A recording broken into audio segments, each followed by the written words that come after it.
আপনি দেখছেন Padma news 24.com এর রাত 8:30টার বিশেষ বুলেটিন ফ্ল্যাশ নিউজ। সাথে আছি আমি রাউফ ইসলাম। facebook.com/poddanews24 পেজ ফলো করে আমাদের সাথেই থাকুন। জাতীয় সংসদ নির্বাচনের সময়সূচি নিয়ে এখনই অস্থির না হয়ে কিছুটা ধৈর্য ধরার পরামর্শ দিয়েছেন বিএনপির স্থায়ী কমিটির সদস্য আমির খসরু মাহমুদ চৌধুরী। তিনি বলেন, এখন শুধু একটু ধৈর্য ধরতে হবে। মঙ্গলবার ঢাকার গুলশানে বিএনপি চেয়ারপারসনের রাজনৈতিক কার্যালয়ে আয়োজিত প্রেস ব্রিফিং এ সাংবাদিকদের তিনি কথা বলেন। বিএনপি নেতা বলেন, নির্বাচনের দিনক্ষণ সরকার বা তারা কেউ ঠিক করবে না, এটা ঠিক করবে নির্বাচন কমিশন। তাই অস্থিরতা না দেখিয়ে আস্থার পরিবেশ তৈরি করতে হবে। রমজানের আগেই নির্বাচন হওয়া উচিত। সরকারও হয়তো সে অনুযায়ী প্রস্তুতি নিচ্ছে। ছাত্র জনতার অভ্যুত্থানে ক্ষমতাচ্যুত সাবেক প্রধানমন্ত্রী শেখ হাসিনা ও সাবেক স্বরাষ্ট্রমন্ত্রী আসাদুজ্জামান খান কামালকে নিয়ে আন্তর্জাতিক অপরাধ ট্রাইব্যুনালে হাজির হতে নির্দেশ দিয়ে বাংলা ও ইংরেজি দুটি জাতীয় দৈনিক পত্রিকায় বিজ্ঞপ্তি প্রকাশ হয়েছে। মঙ্গলবার ট্রাইব্যুনালের রেজিস্ট্রার ASM রুহুল ইমরান স্বাক্ষরিত ওই বিজ্ঞপ্তি প্রকাশ করা হয়। বলা হয়েছে, তাদের বিরুদ্ধে 6টি ধারায় মানবতা বিরোধী অপরাধ আমলে নিয়েছে ট্রাইব্যুনাল। এসব অপরাধে গ্রেপ্তারি পরোয়ানা থাকা সত্ত্বেও তারা পলাতক বা আত্মগোপনে আছেন। তাই বিজ্ঞপ্তি প্রকাশ করা হলো। বলা হয়, শেখ হাসিনা ও আসাদুজ্জামান খান কামালকে 24 জনের মধ্যে আত্মসমর্পণের নির্দেশ দেওয়া হয়েছে। অন্যথায় তাদের অনুপস্থিতিতে তাদের বিচার হবে। ব্রিটিশ এমপি টিউলিপ সিদ্দিকের ঢাকার গুলশানে অবৈধভাবে ফ্ল্যাট গ্রহণের মামলায় রাজধানী উন্নয়ন কর্তৃপক্ষের সাবেক চেয়ারম্যান হুমায়ুন খাদেম সহ 9 কর্মকর্তাকে তলব করেছে দুদক। একই ঘটনায় টিউলিপ সিদ্দিকীকেও 22 জুন তলব করা হয়েছে। মঙ্গলবার সংস্থাটির উপ সহকারী পরিচালক আব্দুল্লাহ আল মামুন রাজুক চেয়ারম্যান বরাবর পাঠানো চিঠিতে তাদেরকে 22 ও 23 জুন তলব করা হয়। টিউলিপ সিদ্দিকের প্রভাবে স্টার্ন হাউজিংকে অনৈতিক সুবিধা প্রদানের ক্ষেত্রে তৎকালীন রাজুকের চেয়ারম্যান হুমায়ুন খাদেম, সদস্য ভুইয়া রফিউদ্দিন, কামরুল ইসলাম, তত্ত্বাবধায়ক মাহবুবুর রহমান, পরিচালক নুরুল ইসলাম সহ সংশ্লিষ্ট 9 জন দায়িত্ব পালন করেন। তাদেরকে খুঁজে বের করে কি ধরনের অনিয়ম হয়েছে তা দেখতে চায় দুদকের তদন্তকারী কর্মকর্তা। সোমবার সামাজিক যোগাযোগ মাধ্যমে জাতীয় নাগরিক পার্টি এনসিপির যুগ্ম আহ্বায়ক সারওয়ার তুষারের সঙ্গে এক নারীর আপত্তিকর কথোপকথনের অডিও ছড়িয়ে পড়ে। এর আগেও তার বিরুদ্ধে যৌন নিপীড়নের অভিযোগ উঠেছিল।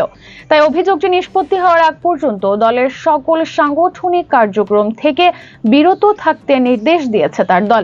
যুগ্ম সদস্য সচিব সালেহ উদ্দিন সিফাত স্বাক্ষরিত কারণ দর্শানোর নোটিশে মঙ্গলবার তা জানানো হয়েছে। নোটিশে বলা হয়, তার বিরুদ্ধে অনৈতিকতার অভিযোগ উঠেছে। উক্ত বিষয়ে তার সুনির্দিষ্ট অবস্থান ও ব্যাখ্যা আহ্বায়ক নাহিদ ইসলাম ও সদস্য সচিব আখতার হোসেন জানতে চেয়েছেন। আগামী 5 দিনের মধ্যে রাজনৈতিক পরিষদ এবং গঠিত তদন্ত কমিটি বরাবর প্রেরণ করার জন্য নির্দেশ দেওয়া হয়। আন্তর্জাতিক অপরাধ ট্রাইব্যুনাল 2 এর চেয়ারম্যান বিচারপতি নজরুল ইসলাম চৌধুরী বলেন, আল্লাহর উপর ভরসা করে জুলাই আগস্ট হত্যাকাণ্ডের ন্যায় বিচার করতে এসেছেন। গুলি করে, বোমা ফাটিয়ে, ভয় ভীতি দেখিয়ে ন্যায় বিচার থেকে দূরে সরানো যাবে না। মঙ্গলবার সংবর্ধন অনুষ্ঠানে তিনি এই মন্তব্য করেন। অ্যাটর্নি জেনারেল আসাদুজ্জামান ও চিফ প্রসিকিউটর তাজুল ইসলাম ট্রাইব্যুনালের কাছে জুলাই আগস্ট গণহত্যার ন্যায় বিচার প্রত্যাশা করেন। সংবর্ধনার মধ্য দিয়ে আন্তর্জাতিক অপরাধ 2 যাত্রা শুরু করলো বলে জানিয়েছেন চিফ প্রসিকিউটর। জুলাই মাসের মধ্যে জুলাই সনদ তৈরি করতে পারবেন বলে জানিয়েছেন জাতীয় ঐক্যমত্য কমিশনের সহ-সভাপতি ডক্টর আলী রিয়াজ। তিনি বলেন, জাতীয় ঐক্যমত্য কমিশন সংকল্পবদ্ধ যে জুলাই মাসের মধ্যে জাতীয় সনদ তৈরি করতে পারবে। মঙ্গলবার ঢাকার ফরেন সার্ভিস একাডেমিতে জাতীয় ঐক্যমত্য কমিশনের সঙ্গে রাজনৈতিক দলগুলোর দ্বিতীয় পর্যায়ের আলোচনার শুরুতে তিনি এমন মন্তব্য করেন। আলী রিয়াজ বলেন, হয়তো সব বিষয়ে সব রাজনৈতিক দল একমত হবে না, কিন্তু সবাইকে ছাড় দেওয়ার মনোভাব নিয়ে আলোচনা চালিয়ে যেতে হবে। দ্বিতীয় ধাপের আলোচনা শুরু হলেও মঙ্গলবার মূল আলোচনায় জামায়াত ইসলাম যোগ দেয়নি। ইরান কখনোই পারমাণবিক অস্ত্র রাখতে পারবে না বলে মন্তব্য করেছে অর্থনৈতিক জোট G7। মঙ্গলবার যৌথ বিবৃতিতে এমন মন্তব্য করেছে। কাতার ভিত্তিক সংবাদ মাধ্যম আল জাজিরা জানিয়েছে, এমন এক সময়ে G7 এর বিবৃতিটি এলো যখন ইরান ও ইসরায়েল স্মরণকালের সবচেয়ে তীব্র সংঘাতে জড়িয়েছে। এর সংঘাতে ইসরায়েলেরই পক্ষ নিল G7। অর্থনৈতিক জোটে রয়েছে Canada, France, Germany, Italy, Japan ও যুক্তরাজ্য। প্রতিবেদনে বলা হয়েছে, G7 সম্মেলনে ইউক্রেন সংকট এবং ইসরায়েল-ইরান সংঘাত নিয়ে ঐক্য খুঁজে পাওয়া কঠিন হয়ে পড়েছে। গুরুত্বপূর্ণ সব সংবাদ জানতে পদ্মানিউজ24.com এর বিশেষ বুলেটিন ফ্ল্যাশ নিউজ দেখবেন প্রতিদিন রাত 8:30টায়।